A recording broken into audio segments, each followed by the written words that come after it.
y poder contemplar tus maravillas, Señor.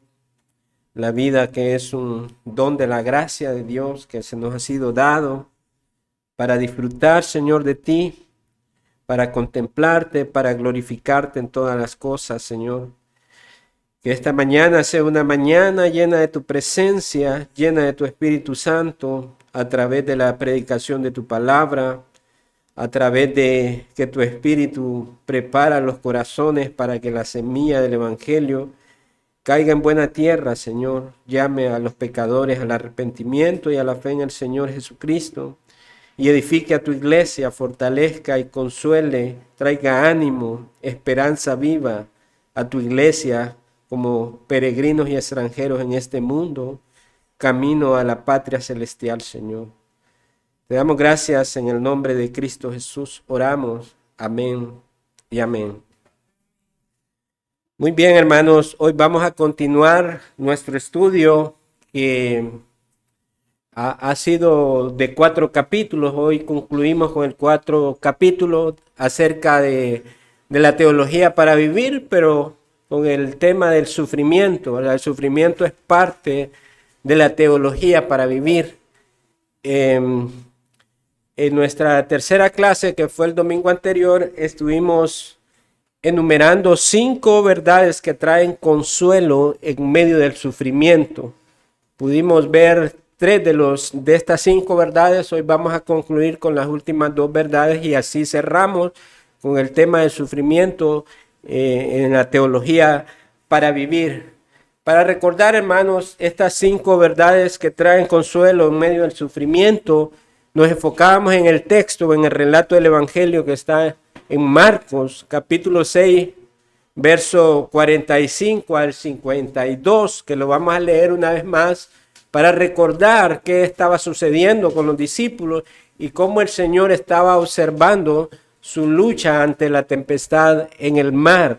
Leámoslo una vez más en Marcos 6, verso 45 al 52 y posteriormente volvamos a recordar cuáles son las 5 verdades que traen consuelo en medio del sufrimiento. Así dice la Escritura, Marcos 6, 45, 52. Enseguida hizo a sus discípulos entrar en la barca e ir delante de él a Betsaida, en la otra ribera, entre tanto que él despedía a la multitud. Y después que los hubo despedido, se fue al monte a orar. Y al venir la noche, la barca estaba en medio del mar y él solo en tierra. Y viéndoles remar con gran fatiga, porque el viento les era contrario, cerca de la 4ª vigilia de la noche vino a ellos andando sobre el mar y quería adelantárseles. Viéndole ellos andar sobre el mar, pensaron que era un fantasma y gritaron, porque todos le veían y se turbaron. Pero enseguida habló con ellos y les dijo, tened ánimo, yo soy, no temáis. Y subió a ellos en la barca y se calmó el viento. Y ellos se asombraron en gran manera y se maravillaban, porque aún no habían entendido lo de los panes, por cuanto estaban endurecidos en sus corazones. Este es el relato del Evangelio de Marcos, donde fundamentamos el estudio de las 5 verdades que traen consuelo en medio del sufrimiento. Y si usted recordará cuáles son estas 5 verdades, de las cuales vimos 3, vamos a recapitular para hacer ese recordatorio. En primer lugar, la primera verdad que trae consuelo en medio del sufrimiento en Dios es que Dios es consciente de su sufrimiento y que debemos recordar que en medio del sufrimiento no estamos solos. Dios está de nuestro lado, es consciente. Así como Cristo participó de la naturaleza humana y padeció todas estas cosas y se ha constituido como nuestro sumo sacerdote que se compadece de nuestras debilidades, de nuestras miserias.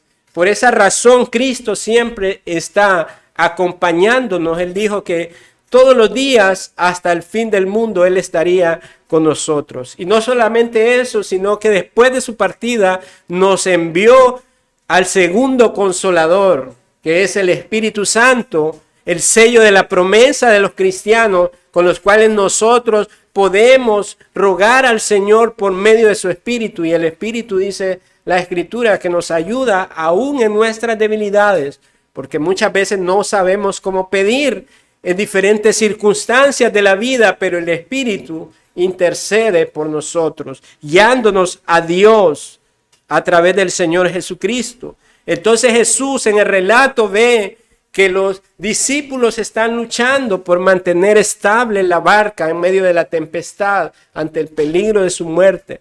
Recordemos que la cuarta vigilia es como de las 3 de la mañana a 6 de la mañana. Ellos estaban en plena lucha en medio de la tempestad. Según ellos, su perspectiva era que Jesús estaba atendiendo a las multitudes o estaba orando como siempre lo hacía y no estaba percibido de lo que estaba pasando en sus vidas. Pero el relato nos dice que Jesús en la orilla les estaba observando, estaba viendo la lucha que ellos estaban llevando a cabo por mantener la balsa. Esto representa, hermano, de que el Señor siempre está con nosotros en medio de la tempestad, en medio del sufrimiento. El Señor no está distante de nosotros. El Señor está presente allí. Parte de sus atributos es que Él lo conoce todo, pero también Él está presente en todo lugar, con todo creyente y en toda circunstancia. En segundo lugar, veíamos la segunda verdad que trae consuelo al creyente en medio del sufrimiento, es que Dios puede cambiar tu perspectiva respecto al sufrimiento. Dios puede cambiar la perspectiva respecto al sufrimiento. De repente nosotros podamos estar enfocados en el sufrimiento en sí y perder nuestra mirada del Señor, apartar de nuestra mirada del Señor. El temor, el pánico, hace que nosotros quitemos la mirada del Señor. Poníamos ejemplos cotidianos que tenemos hoy en día. Cuando perdemos un trabajo es algo muy común, ¿verdad? Puede traer temor, inseguridad, porque siempre tenemos la seguridad, ya sea de un sueldo o de lo que estemos emprendiendo. Pero cuando estas cosas, por esa providencia de Dios, son quitadas de nuestra vida, entonces podemos perder la perspectiva de quién es el Señor como el sustentador, el que provee para nuestras necesidades, y entrar en pánico y buscar arreglar las cosas por nuestras propias fuerzas, por nuestra propia sabiduría. Pero es en medio de esas luchas, hermanos, que el Espíritu Santo nos recuerda estas promesas de Dios, que Dios es nuestro consolador, nuestro sustentador, y nos lleva a ver la naturaleza misma como es sustentada por el Creador. Considerad los lirios del campo, dice. ¿Quién los viste? Ni aun Salomón se vistió con toda esa belleza. Considerad las aves de los cielos. ¿Quién los alimenta?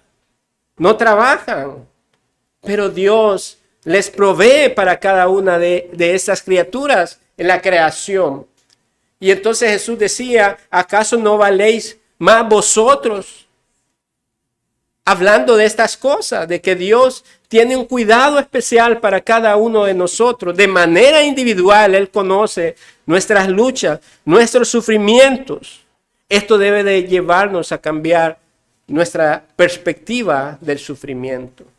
El sufrimiento para el cristiano ha sido dado con el fin de purificar nuestra fe, de depender absolutamente de Dios. Los creyentes no dependen de Dios. Los no creyentes no dependen de Dios. A ellos no les interesa glorificar a Dios a través de su trabajo, a través del quehacer diario, a través de su familia. Ellos están enfocados en sí mismos, buscan las cosas del mundo, por lo tanto, ellos no tienen una perspectiva correcta del sufrimiento. Pero para el cristiano, tener una perspectiva bíblica del sufrimiento le ayudará a comprender cómo la providencia de Dios ha ordenado todas las cosas para su propia gloria y para el bien nuestro. Entonces, tener una perspectiva correcta del sufrimiento nos lleva a ver esa verdad de la promesa de Dios para nuestra vida. Nos decía el texto ahí que viéndoles remar con gran fatiga, porque el viento les era contrario, cerca de la cuarta vigilia de la noche vino a ellos andando sobre el mar y quería adelantárseles. Luego veíamos en nuestra tercera verdad que trae consuelo a nuestra vida en medio del sufrimiento, es que Dios es soberano y puede usted confiar en Él aún en el sufrimiento. Que Dios es soberano. Aprender a conocer la soberanía de Dios trae descanso para nuestra alma. No es una tarea fácil depender de la soberanía de Dios en los asuntos de la vida, en las cosas que nos suceden. No es una tarea de mero conocimiento intelectual donde estudiamos la doctrina de la soberanía de Dios y como que mágicamente esto nos va a ayudar a cambiar la perspectiva de esa soberanía. No, es a través del sufrimiento que comenzamos a ver ese atributo de Dios, de su soberanía, que ha ordenado todas las cosas para nuestro bien, a fin de que le glorifiquemos. En 1 Tesalonicenses capítulo 5, 18, Pablo, inspirado por el Espíritu, dice que debemos dar gracias en todo, en todas las cosas. En todas las cosas que nos suceden, debemos aprender a dar gracias a Dios en todo. ¿Por qué? Nos dice el texto, porque esta es la voluntad de Dios para con vosotros en Cristo Jesús. Los cristianos estamos insertados en la persona de Cristo. Por eso conocemos la voluntad de Dios revelada. A través de la persona de Cristo estamos unidos a Cristo. Y podemos dar gracias a Dios que tenemos todas las cosas en Cristo. Recordábamos ahí la paradoja de la vida. Que alguien puede tener todas las cosas de este mundo, riqueza, poder, posición, y sin embargo perder a Cristo es no tener absolutamente nada en este mundo, es vivir sin esperanza. Pero perder todo en esta vida por causa de Cristo es ganarle a Él, como Pablo expresaba en su carta. También, que estimaba todas las cosas por basura, por ganar a Cristo, por el conocimiento de Cristo.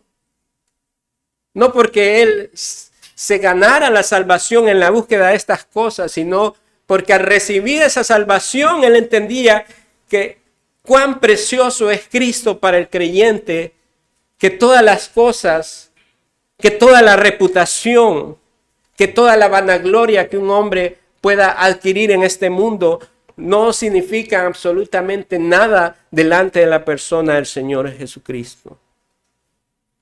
Así que debemos confiar en la soberanía de Dios aún en el medio del sufrimiento. Esto nos llevará a exclamar a Dios, a orar con gratitud, no con queja, no con murmuración.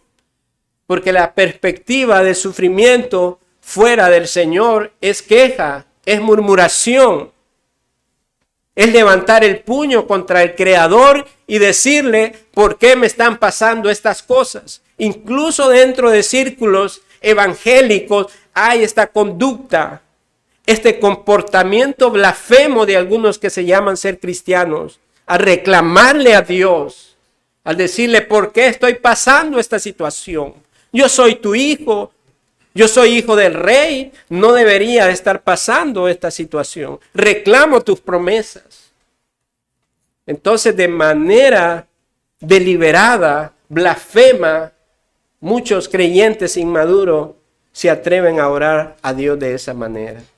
Pero cuando entendemos quién es Dios, cómo Él se ha revelado en las Escrituras, su carácter, su bondad y su misericordia. Por su misericordia no hemos sido consumidos.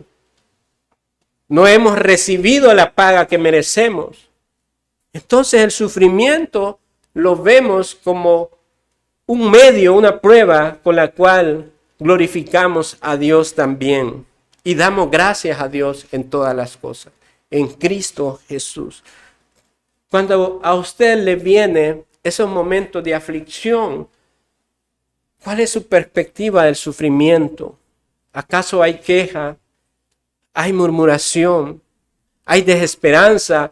Este sufrimiento le lleva a quitar su mirada de la persona de Cristo, como los discípulos en el relato. Habían perdido la perspectiva de quién era el Señor Jesucristo. Y cuando el Señor se manifiesta con poder caminando sobre las aguas, la experiencia de ellos, un fantasma. Habían apartado su mirada de quién era el Señor Jesucristo, de su poder. Él calmaba la tempestad por el poder de su palabra. Él enmudecía los vientos, el mar. Ellos mismos expresaron: ¿quién es este que manda a la mar callar? Pero el hombre rápidamente se olvida de quién es Dios, de su poder, de su bondad y misericordia cuando se encuentra en los momentos de tempestad. Esa es la tendencia natural del hombre. Y no estamos exentos, hermanos, de pasar por esas situaciones. Necesitamos ver más a Dios en el sufrimiento. Necesitamos aprender a escuchar con atención para poder escuchar sus palabras. Tened ánimo, yo soy, no temáis. Finalmente, nuestras últimas dos verdades del consuelo en medio del sufrimiento que Dios nos da. Esta mañana nos vamos a enfocar en que la cuarta verdad es que Dios tiene el poder y disposición de ayudarte en medio de tu sufrimiento. Y concluiremos en la quinta verdad que trae consuelo en medio del sufrimiento, que Dios te ayudará en tu sufrimiento presente, tal como te ha ayudado en el pasado. Continuemos entonces con nuestra cuarta verdad, que Dios tiene el poder y disposición de ayudarte en medio de tu sufrimiento.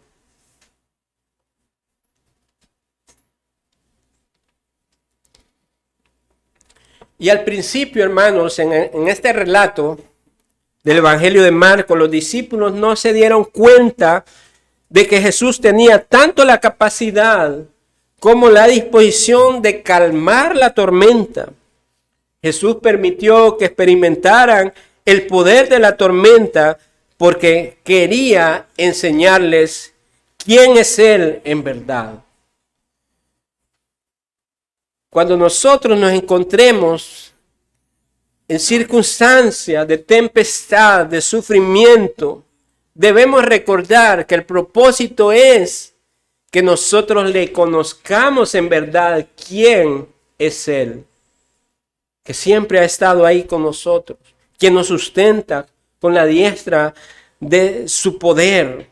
Los discípulos necesitaban saber cuán poderoso es Él. Saber eso cambió su perspectiva respecto a la situación actual.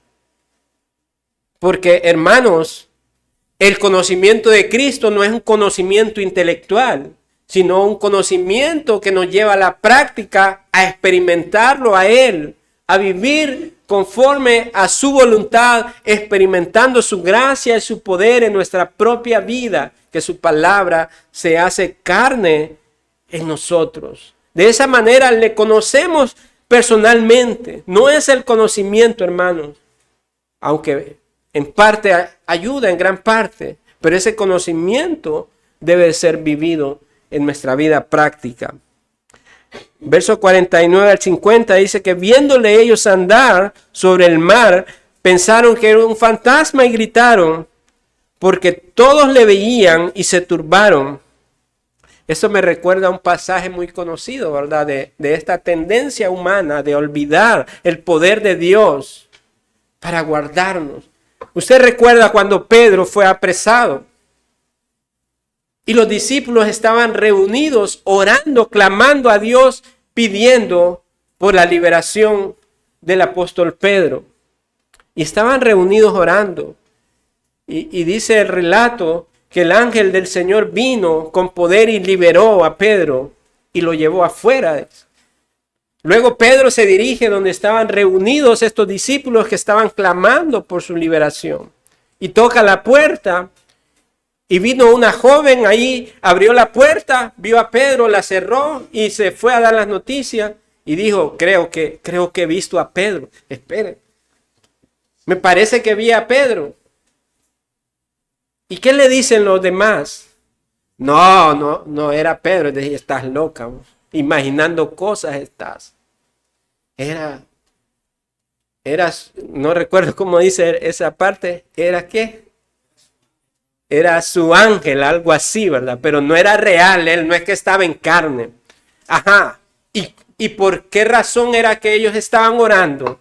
Estaban orando por su liberación. Cuando el Señor actúa liberando a través de su ángel a Pedro y luego lo lleva a donde están reunidos, ellos están incrédulos. Y muchas veces sucede de esa manera, hermanos. Nosotros hacemos de manera mecánica las cosas. Cuando estamos en una adversidad o en una persecución, en el caso de ellos, es su ángel, decía. Entonces, a veces la oración se convierte como en algo mecánico. Voy a hacer oraciones porque esto es lo que debe de hacer un cristiano. Pero cuando viene la respuesta de Dios, como que no la esperamos, porque no creíamos que el poder de Dios podía sacarnos de una circunstancia. Entonces ve que rápido nosotros olvidamos la promesa de Dios. Apartamos nuestra mirada de Cristo, de su poder, y nos volvemos incrédulos en medio de estas cosas. Así que dice que viéndoles ellos andar sobre el mar, pensaron que era un fantasma y gritaron porque todos le veían. Dice que todos lo vieron y se turbaron. Dice. O sea, el que venía a liberarlos, a traerles paz, más bien les estaba produciendo temor, turbación.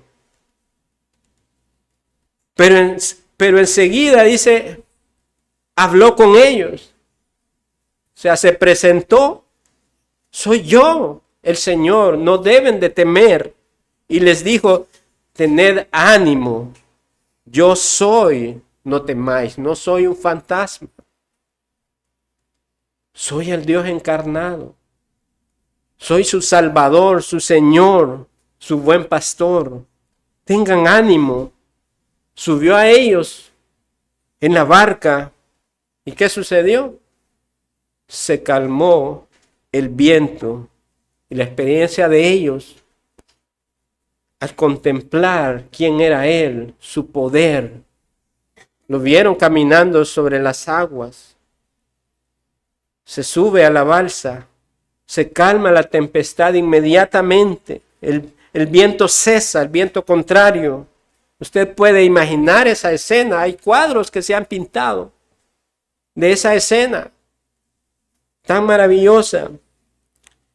Y la respuesta de ellos es un asombro, porque reconocen quién es Él, la divinidad. Está ahí con ellos, el Dios encarnado. Ellos se asombraron en gran manera y se maravillaban. El pánico, el temor, se olvidó totalmente y caen en asombro, en adoración y se maravillan acerca de la persona del Señor. Yo soy, no temáis. Cuando nosotros indagamos acerca del uso de estas palabras, yo soy, cómo Dios se reveló a Moisés en el Éxodo, encontramos en el Éxodo capítulo 3, verso 14, cuando es revelado su nombre allá a Moisés. Cuando Moisés es comisionado y va a ir con estas directrices, con esta autoridad delegada por el mismo Dios, Moisés empieza a argumentar y dice, pero ¿quién soy yo? ¿Cómo les voy a decir? En primer lugar, ¿cómo me va a hacer caso el faraón, el hombre más importante sobre la tierra? En segundo lugar, este pueblo va a decir, el pueblo de Israel, va a decir que estoy loco, que quién soy yo para estarle dando instrucciones. Entonces era una locura para la mente de él. Entonces Dios se revela a Moisés y da a conocer su nombre en Éxodo 3:14. Dice, diles que yo soy el que soy. Es decir, es suficiente.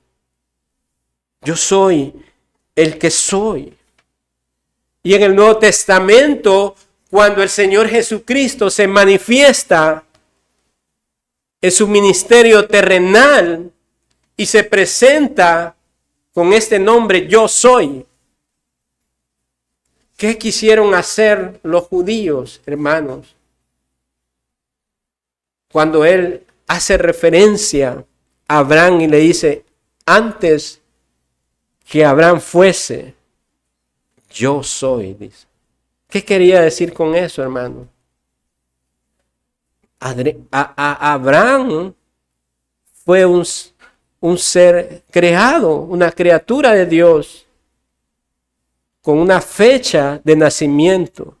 Pero note que luego cuando él dice, antes que Abraham fuese, yo soy, está en un tiempo presente, continuo. No está diciendo yo era, o sea, yo nací antes que Abraham. Él está diciendo yo soy.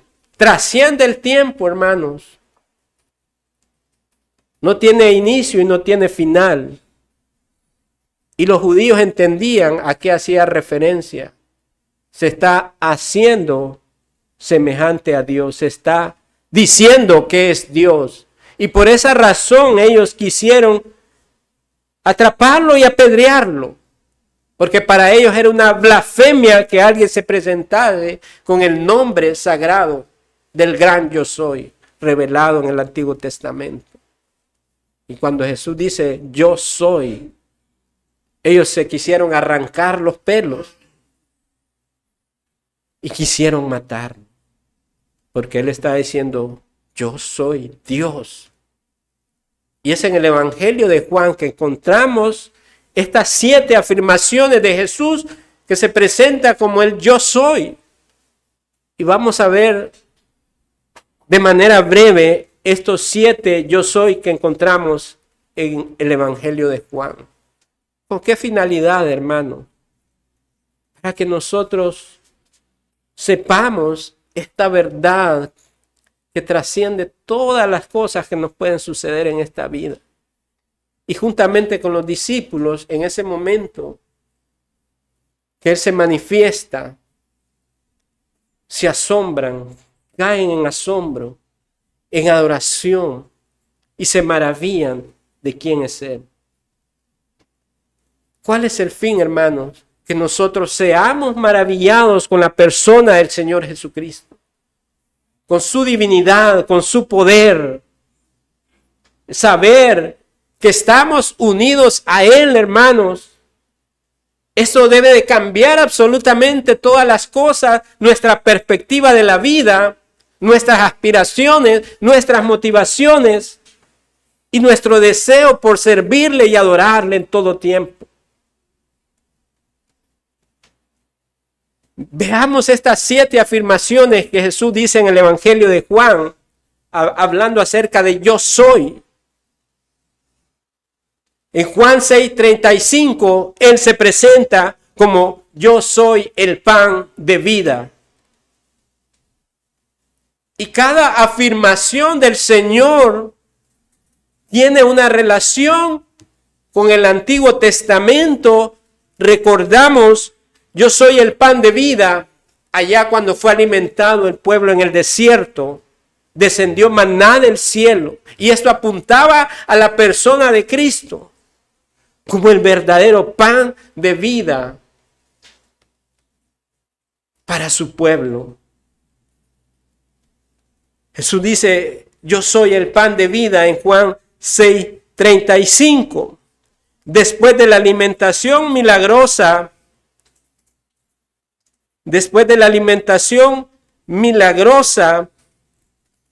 de más de 5,000 personas, Jesús declara, yo soy el pan de vida. El que viene a mí nunca tendrá hambre y el que cree en mí nunca tendrá sed.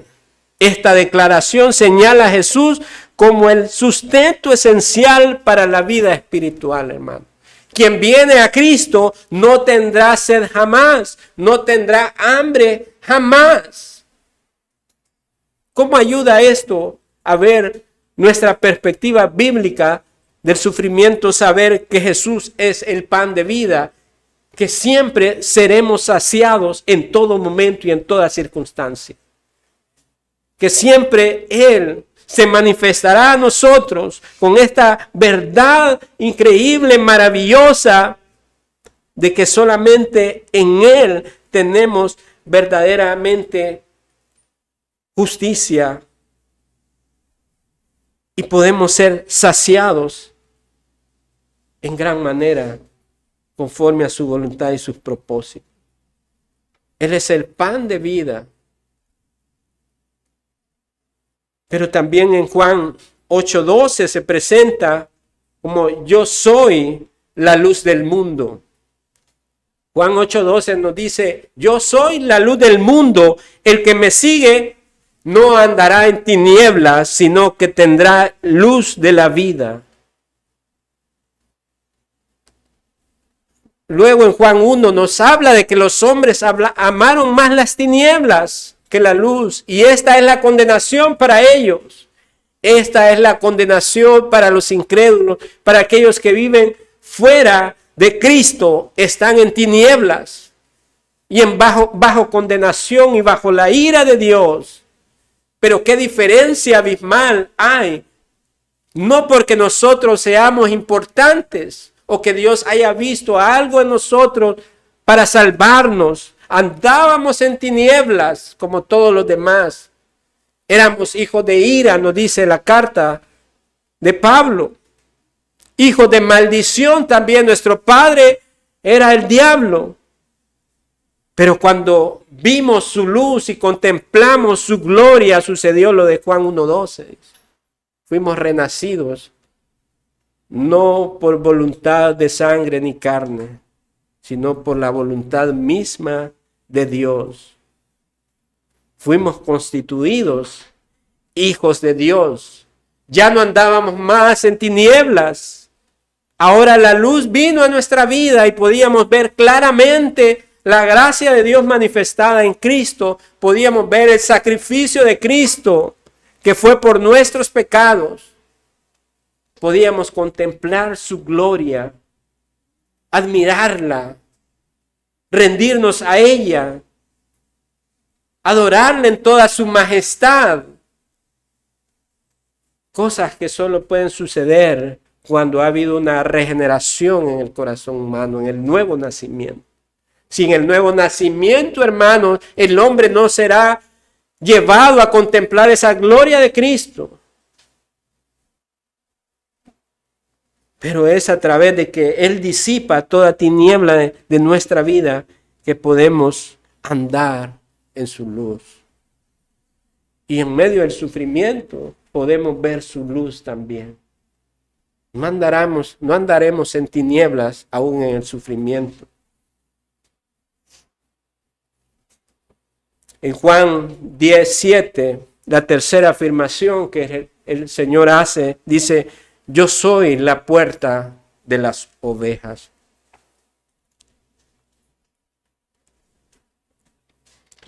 Yo soy la puerta de las ovejas.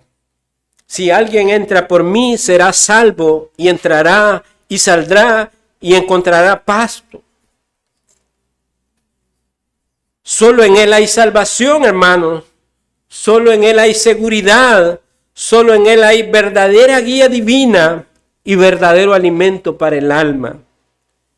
Es a través de Él, quien es la puerta, que los hombres pueden entrar y gozar de su eterna salvación.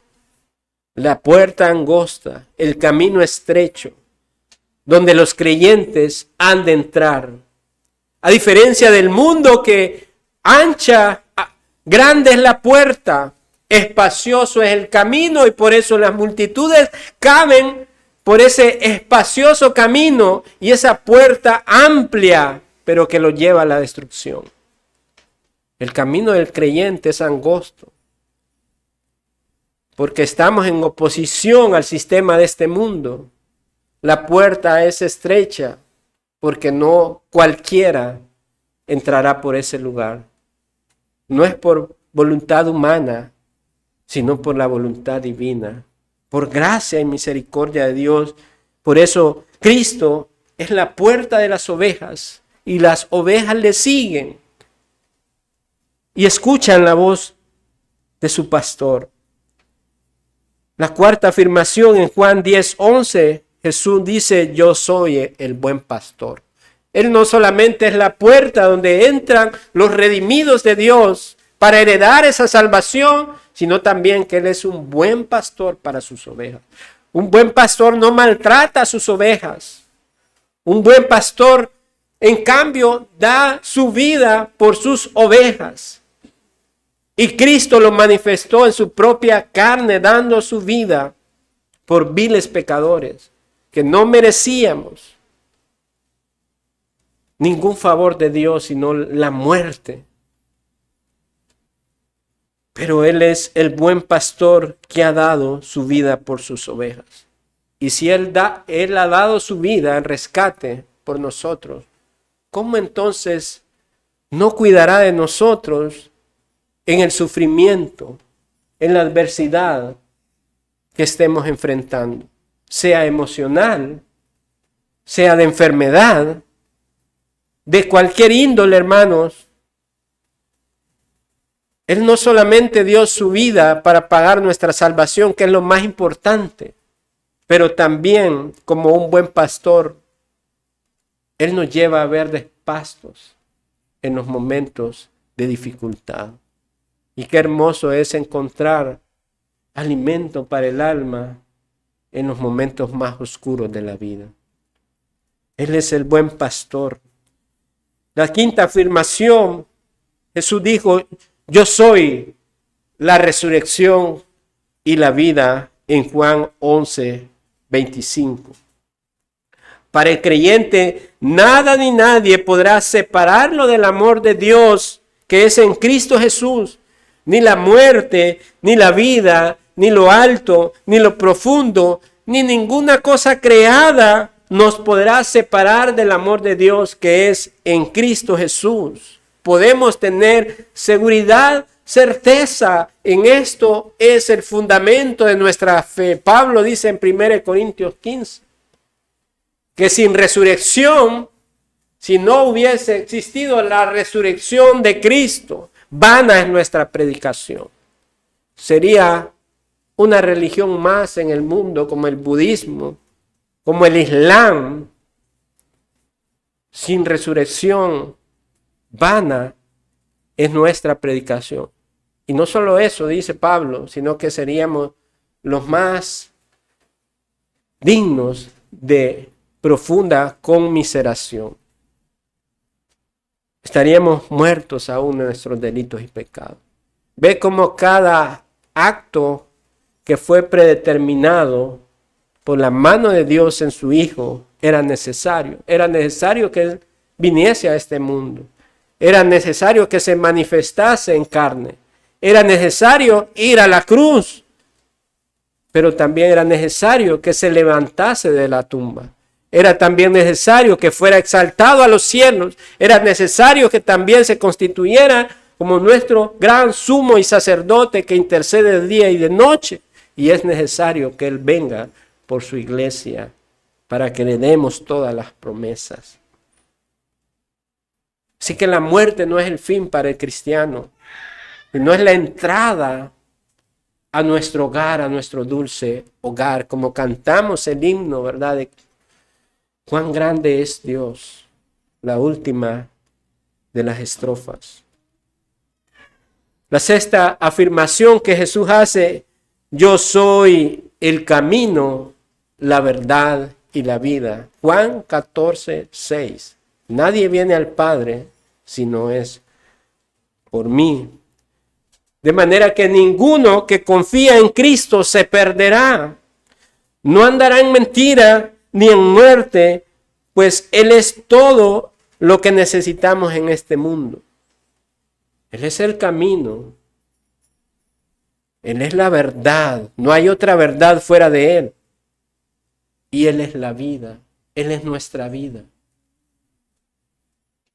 Finalmente, la séptima afirmación de Jesús en el Evangelio de Juan, en el capítulo 15, verso 1, dice: yo soy la vid verdadera. Unidos a Cristo, permaneceremos en Él. Él es la fuente de todo bien para nuestras almas. De manera que separados de Él, nada podemos hacer. No podemos llevar fruto si no estamos insertados en esta vid verdadera. Así que pensemos en estas 7 afirmaciones de Cristo que hemos visto de manera muy rápida, ¿verdad? Porque cada afirmación se escribirían muchos libros al poder profundizar en el significado de cada yo soy en referencia a lo que Él hace. Así que es muy breve lo que hemos, pero para recordarnos de su fidelidad para con su pueblo. Piensa en estas 7 afirmaciones de Cristo, cómo es de inigualable su persona, lo que es Él, y mejor aún que nos ha sido dado para que vivamos sustentados en su verdad. Y sin minimizar nuestros sufrimientos, porque no somos llamados a negarlos o a esconderlos, pero cuántas veces al meditar en su persona, en la grandeza de su amor y su poder, nos hace volvernos en humillación ante Él. Y la tribulación y la tempestad cesan, porque su presencia es real para nosotros. El Señor está en la barca, está ahí, y ya nada debe de asustarnos. Así que siempre podemos ver más claramente quién es Cristo, su santidad, su poder, y ser sacudidos con asombros en cómo somos librados en los más grandes embates de la vida. Y vemos que hemos salido victoriosos de todos ellos. Finalmente, la quinta verdad que trae consuelo en medio del sufrimiento es saber que Dios te ayudará en tu sufrimiento presente, tal como lo ha hecho, te ha ayudado en el pasado. Él no cambia. Los versos 51 al 52 nos dice que y subió a ellos en la barca y se calmó el viento y ellos se asombraron en gran manera y se maravillaban porque aún no habían entendido lo de los panes por cuanto estaban endurecidos sus corazones.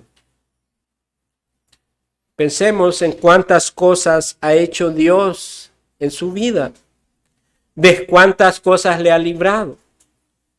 Aquellas oraciones respondidas, así como las oraciones que no fueron respondidas, todas han contribuido para nuestro bien personal, según el designio de su voluntad, porque Él conoce todas las cosas. En medio de este pánico, los discípulos habían olvidado lo que habían visto hacer a Jesús, sus milagros portentosos. Habían visto sanar a los paralíticos, a los ciegos. Habían visto liberar a endemoniados. Habían visto llamar a vida a los muertos. Y sin embargo dice que aún no habían entendido lo de los panes, un milagro reciente que había sucedido. No habían entendido el milagro de los panes y peces porque estaban endurecidos sus corazones. También nosotros, hermanos, podemos endurecer nuestros corazones.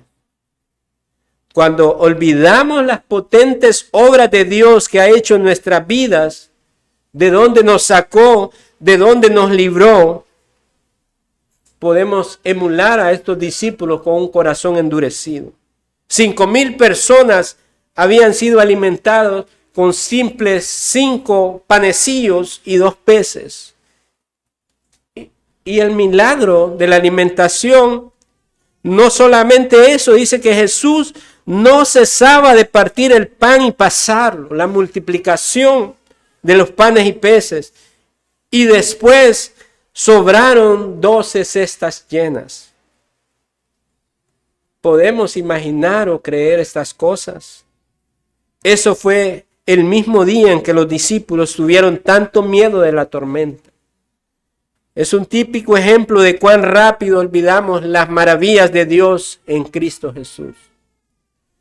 Una de las promesas que Dios utilizó para hacer recordar a Israel acerca de sus pactos y promesas, hermanos, teniendo en cuenta que el ser humano las olvida, es a través de los altares de piedra que hacían en cada lugar como un recordatorio del pacto de Dios.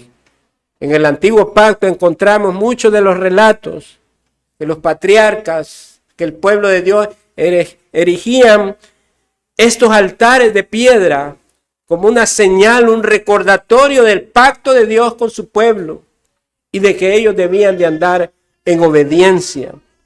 En Josué 4, Dios le dijo al pueblo que tomara 12 piedras del medio del río Jordán y 12 piedras de la ribera para que lo colocaran en medio del río como un altar.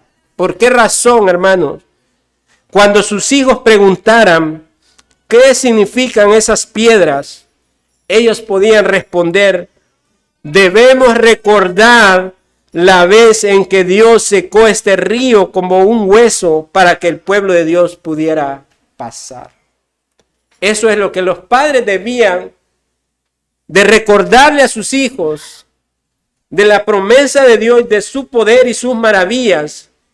Con brazo fuerte los había liberado. También cuando los sacó del éxodo en Egipto. De igual manera ellos debían de recordar estas cosas generación tras generación. No olvidar las maravillas de Dios. De igual manera, hermanos, todos deberíamos recordar la bondad de Dios. Y si pudiésemos escribir sus maravillas en un lienzo, todas las cosas que ha hecho en nuestra vida, le aseguro que nuestras oraciones cambiarían. Habría cada vez menos quejas y más gratitud y alabanzas a Dios. Muy fácil olvidamos las maravillas de Dios. Las olvidamos así de rápido cuando viene un problema. Nos sumergimos en el problema, perdemos la perspectiva bíblica del sufrimiento, apartamos la mirada del Señor Jesucristo y sentimos que nos hundimos. Pero es cuando el Señor viene con la diestra de su poder y nos recuerda sus promesas. El salmista se expresaba de esta manera en el Salmo 45, un famoso canto también que se ha entonado por muchos años. Has aumentado, oh Jehová, Dios mío, tus maravillas y tus pensamientos para con nosotros. No es posible contarlos ante ti. Si yo anunciare y hablare de ellos, no pueden ser enumerados. Es impresionante, hermano. Si nosotros hacemos ese examen como el salmista, de tratar de recordar todo lo que Dios ha hecho en nuestra vida, llegaríamos a la conclusión, no acabaríamos en enumerarlo. No tendríamos 1000 vidas para enumerar la misericordia, las bondades de Dios. Cada día es un acto de la misericordia de Dios. Pues su palabra nos dice que son nuevas sus misericordias. Así que podemos testificar de las maravillas de Dios aún en medio del sufrimiento. Podemos decirle a los demás acerca de cómo Dios ha sido nuestra puerta de salvación, nuestro pan del cielo, nuestra luz, nuestro buen pastor, nuestra vida eterna, nuestro camino de verdad y vida y nuestra vida verdadera. De esto ha tratado el estudio esta mañana, de que no olvidemos que Dios es consciente de nuestro sufrimiento, que a través de él podemos tener la mejor perspectiva de las cosas que nos suceden, porque Él es soberano y sabe para qué debemos pasar cada sufrimiento. Pero que nos ha prometido acompañarnos, así como lo ha hecho antes, así lo seguirá haciendo hasta el día final. ¿Cuál es su voluntad en todo esto? Recordamos 1 Tesalonicenses 5:18. Dad gracias en todo, porque esta es la voluntad de Dios para con vosotros en Cristo Jesús. Oremos una vez más agradeciendo al Señor.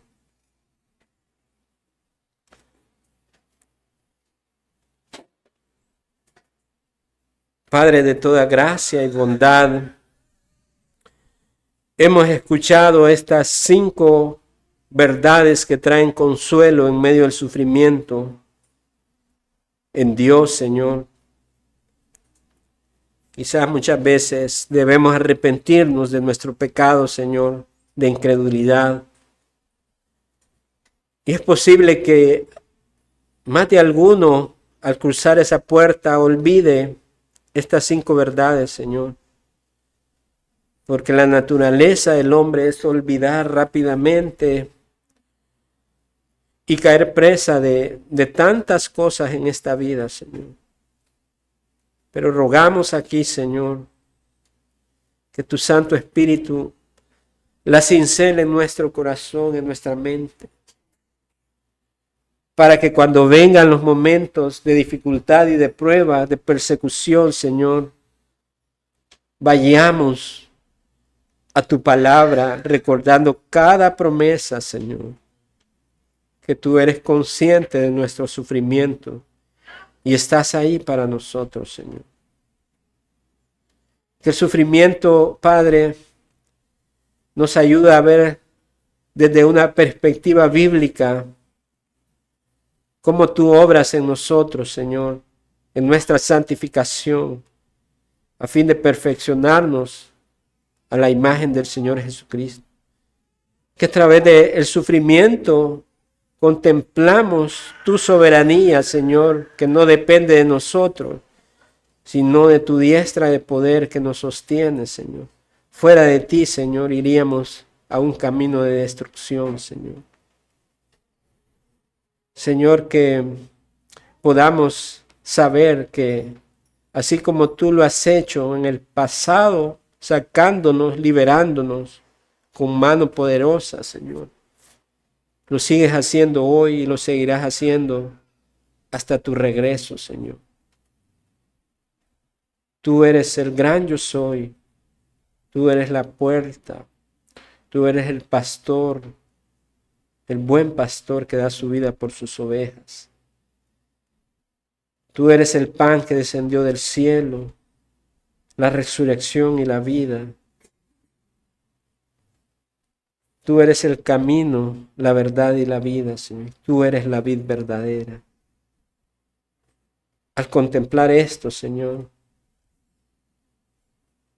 deberíamos enfocarnos más en conocerte, en experimentar tu gracia y poder en nuestras vidas, para que nos lleve más a expresar adoración, gratitud, asombro y a testificar del Dios Todopoderoso que rescata a los pecadores, Señor, y los vuelve sus hijos. En el nombre de Jesucristo oramos. Amén y amén.